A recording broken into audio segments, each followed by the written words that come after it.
Olá, bom dia a todos. Eu sou Eduardo e junto do Guilherme nós vamos fazer a apresentação acerca da aula prática da produção de sabonete líquido, tá certo?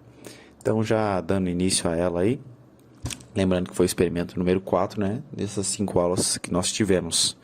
Dando início à aula, já no tópico de introdução, eu vou contar um pouquinho sobre como foi o início da reação de saponificação, tá? Acredito que muitos não saibam, mas o povo que hoje em dia, né, se destaca como criadores ou inventores ou precursores da reação de saponificação é o povo árabe, né? Pelas minhas fontes, no século VII os árabes começaram a fazer a reação de saponificação para produzir sabão a partir da mistura de óleos naturais, gordura ou gordura animal, né? E soda cáustica, certo? Então, claramente, né? Agora, com o nosso conhecimento, nós vemos que essa era uma reação de saponificação, porque você tinha a junção de uma base forte, que é o hidróxido de sódio, com lipídios, que são os óleos ou as gorduras, que nós sabemos que são ésteres, né, triglicerídeos, derivados de ácidos carboxílicos, tá certo? Então, enfim, quanto às características necessárias, né, e desejáveis para um sabão líquido, a gente pode destacar primeiro, o sabonete líquido tem que ter um aspecto límpido, certo? Então ele tem que ser esteticamente bonito. Obviamente você não vai comprar um sabonete com aspecto de sujeira. Ele tem que ter um odor agradável, né? Tem que ser cheiroso, digamos assim. E principalmente, é claro, tem que ser funcional. O sabonete, o sabão, tem que ter a funcionalidade de limpar a sujeira, retirar as sujidades da sua mão, enfim, para servir como higiene, né? Claro. Além disso, é importante destacar que o sabão tem que ter um pH neutro ou muito próximo da neutralidade, porque, é claro, ele vem, né, de uma base, de uma reação com uma base, então naturalmente ele tende a ficar básico, porém nós devemos lembrar que bases fortes são extremamente prejudiciais para a pele humana, e é por causa disso que nós aplicamos ácidos, enfim, para neutralizar, diminuir o pH do sabão e evitar que ele cause danos à pele humana. Então, né, começando a revisão de literatura, eu vou falar sobre 3 tópicos, e o primeiro deles é sobre a função éster, tá? Então, o que são ésteres? São compostos orgânicos em que o hidrogênio da carboxila, a carboxila, é claro, é a COH, dos ácidos carboxílicos, esse hidrogênio vai ser substituído por um radical orgânico qualquer, que eu vou chamar de R, tá certo? Então, elas são moléculas, os ésteres, né, são moléculas predominantemente apolares, por conta, é claro, da sua cadeia de carbonetos, né? Então, ou seja, hidrogênio, carbono, que nós vimos anteriormente que são apolares sempre. E por isso, né, por serem apolares, eles são hidrofóbicos e podem ser solubilizados, são solúveis em solventes apolares.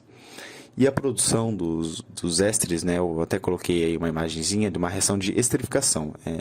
Então a produção deles ocorre a partir da esterificação, que é um álcool reagindo com ácido carboxílico e formando éster e água, certo?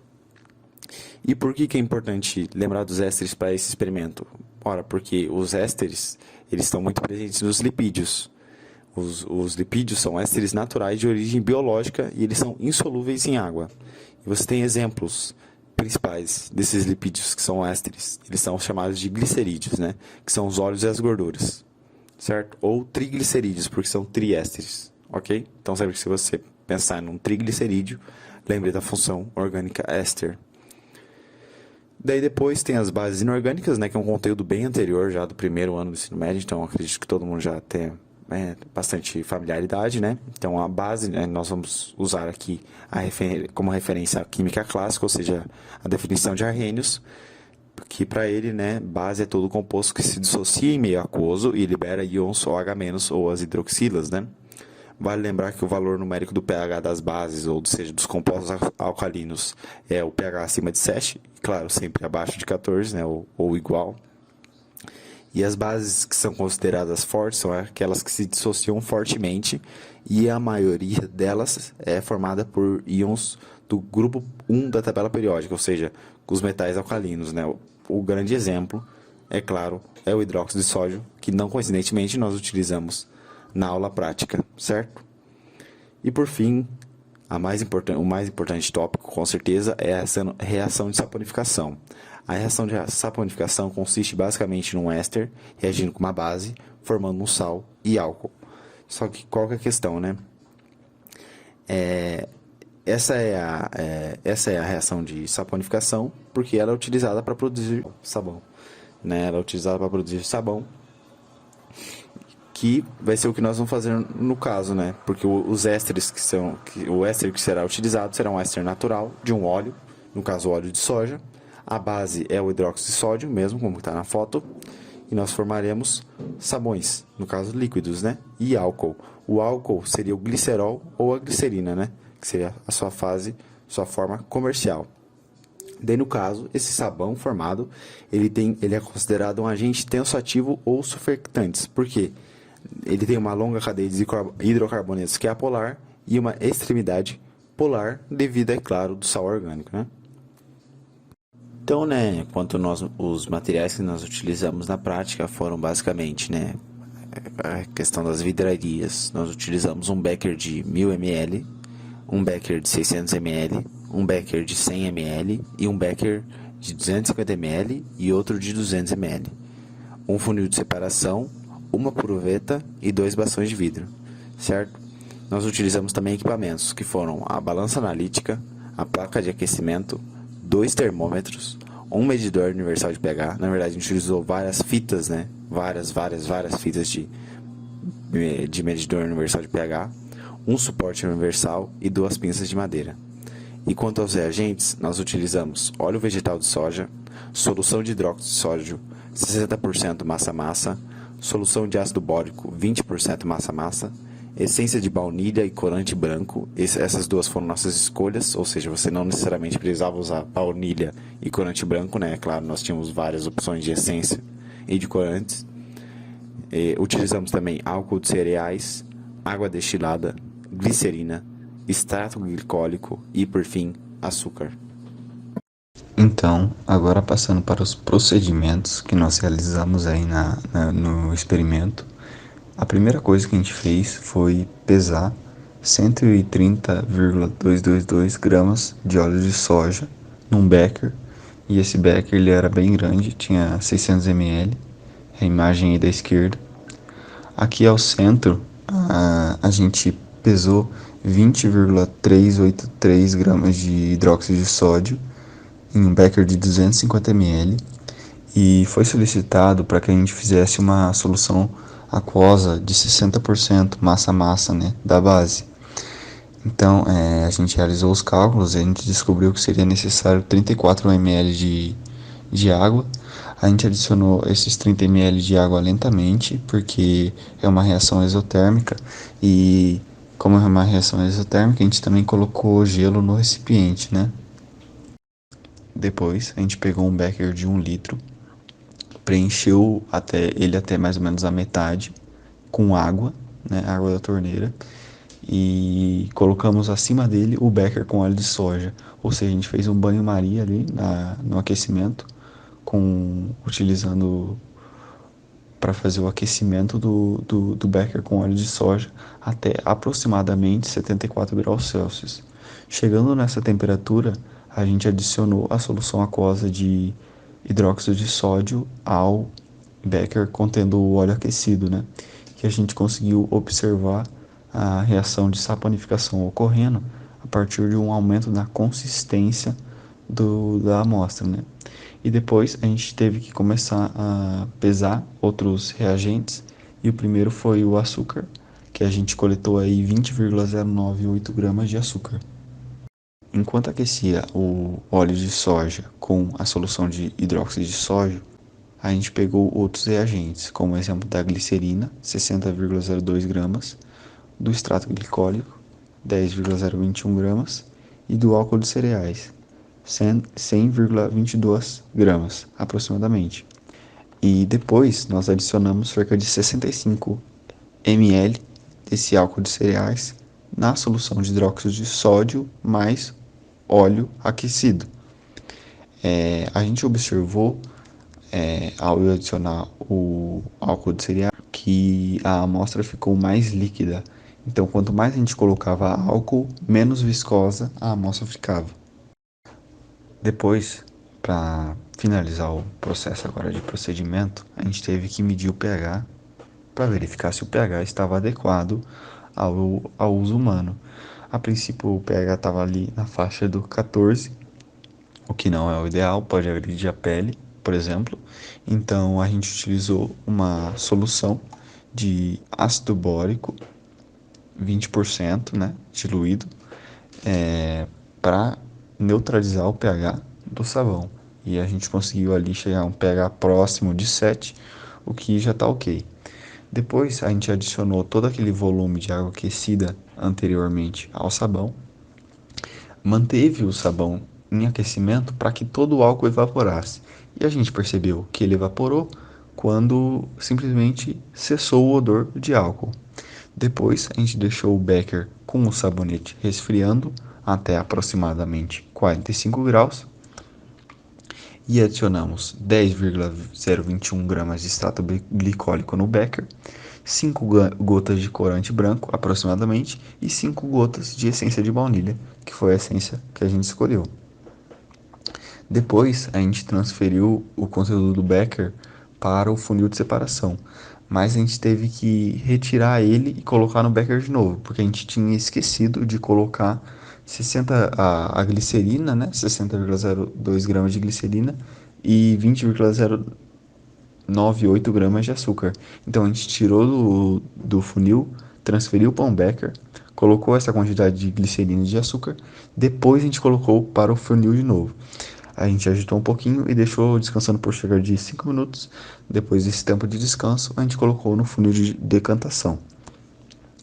Depois de 24 horas, ou seja, no outro dia, a gente teve o resultado obtido, que é essa imagem da direita. Agora iremos falar sobre os resultados e a discussão, né? Durante o experimento, a gente teve que fazer diversos cálculos, né? O primeiro foi para a quantidade de água necessária para fazer a solução 60% massa-massa de hidróxido de sódio. A partir de uma regra de 3, a gente descobriu que seria 34 gramas de água. Depois, a gente calculou a massa de sabão total, que deu 501,3 gramas.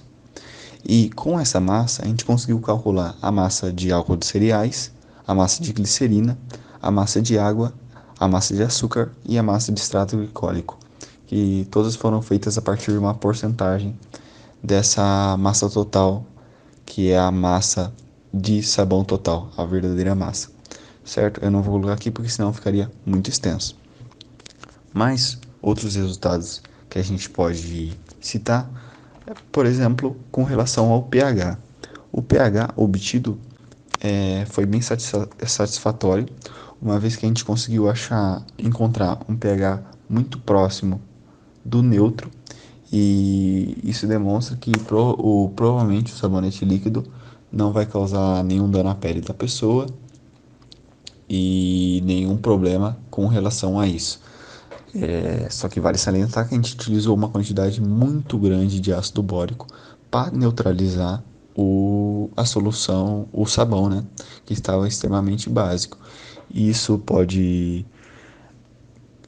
querer dizer que provavelmente a solução, a amostra de ácido bórico, não estava muito concentrada, pelo contrário, estava muito diluída e por isso teve dificuldade em neutralizar o sabão.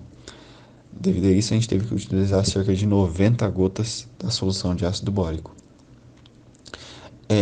Com relação agora ao odor do sabonete, as metas que a gente impôs foram obtidas, uma vez que o produto ele apresentou um cheiro de baunilha bastante agradável, né? A gente falou para várias pessoas, né, cheirarem o sabonete, e todo mundo gostou. Então a gente ficou bem feliz com o resultado do odor. E além disso, o cheiro de álcool ele quase não esteve presente, uma vez que a gente deixou durante muito tempo, né, em aquecimento para que todo o álcool evaporasse. E por fim, com relação à coloração, a gente não conseguiu encontrar a coloração que a gente estava procurando, uma vez que o nosso sabonete ele ficou turvo e ele ficou com um tom castanho. E a gente acredita que isso provavelmente ocorreu por conta do erro que a gente cometeu no laboratório, que a gente colocou o açúcar e a glicerina com atraso. E por isso a gente não acabou não esperando o suficiente para verificar se iam se formar impurezas, né, Então a gente acredita que essas impurezas se mantiveram no sabão líquido e isso causou esse tom castanho, escuro, né, que foi indesejado. E além disso, pelo fato de a gente ter escolhido o corante branco, ele é facilmente sobreposto pela tonalidade aí das sujeiras, das sujidades aí que provavelmente estavam no nosso sabonete. Então esses foram os nossos resultados e foram as características que a gente achou positivas e negativas. Então, né, chegando ao final do trabalho, né, no período aí de conclusão, é claro, né, que o objetivo inicial da aula foi atingido, a aula laboratorial, né. Apesar da coloração inadequada, que foi um ponto um pouco negativo do nosso sabão líquido, o sabonete ele se mostrou cheiroso e eficiente na lavagem das mãos, certo? Sendo inclusive que ele foi utilizado por diversas pessoas, né, a gente meio que utilizou nossos familiares para testar o sabonete e eles aprovaram no sentido de lavagem, certo? Então, para que o nosso resultado fosse potencializado, o que a gente deveria ter feito? A gente deveria ter retirado todas as impurezas antes de transferir o conteúdo final do Becker para o funil de bromo. E assim a gente poderia ter produzido um sabão com uma estética muito mais agradável, né? Que foi o grande problema, na verdade, do que a gente produziu. E a respeito de sugestões significativas para o sucesso do trabalho, ou seja, para alguém que vá fazer experimento no futuro, né? Enfim, eu diria que é necessário atentar-se principalmente às quantidades corretas de reagentes utilizados, né? Como, por exemplo, o álcool de cereais. Ele ajuda a tornar o sabão menos viscoso, né? Ou seja, é o álcool de cereais que a gente utiliza quando está fazendo sabonete líquido para deixar ele líquido mesmo, bem líquido, que ele deve ser, né? Ele não pode ser muito pegajoso, senão não faz sentido. Só que se você usa muito álcool de cereais, o que vai acontecer? Provavelmente seu produto vai ficar mal cheiroso, ou seja, vai ficar com aquele cheiro de etanol, aquele cheiro de álcool, que daí não tem nada a ver com sabonete líquido, né? Então, sobre a finalização, né, conclui-se que a reação de saponificação ela é relativamente simples e ela é claro, muito importante para a vida humana. Os sabões são importantes para a higiene, né? E além disso, muitas pessoas usam a reação de saponificação para obter renda, né? Tanto de gente aí que fica no centro, enfim, vendendo pedra de sabão e tal, né? E as pessoas sobrevivem disso, da reação de saponificação, sobrevivem da química, né? E é interessante notar também a questão do extrato glicólico, que ele é presente no produto, né, a gente utiliza, e ele pode apresentar características medicinais muito interessantes, como, por exemplo, cicatrizante e anti-inflamatório, certo? E isso mostra, além da higiene, que é o clássico, outras aplicações para o sabonete líquido. E por fim, né, a última consideração que nós tivemos a partir desse trabalho é a possibilidade de reaproveitar o óleo doméstico. Isso é muito interessante, né? Você pode utilizar um óleo doméstico usado. Claro, você vai previamente lavar ele para fazer sabão. E isso é um grande benefício ao meio ambiente, né? Agora no século, na verdade, né, na década, enfim, que nós estamos vivendo, é claro que a gente deve buscar sempre as ações mais sustentáveis e que agridam menos ao meio ambiente. Então, basicamente é isso.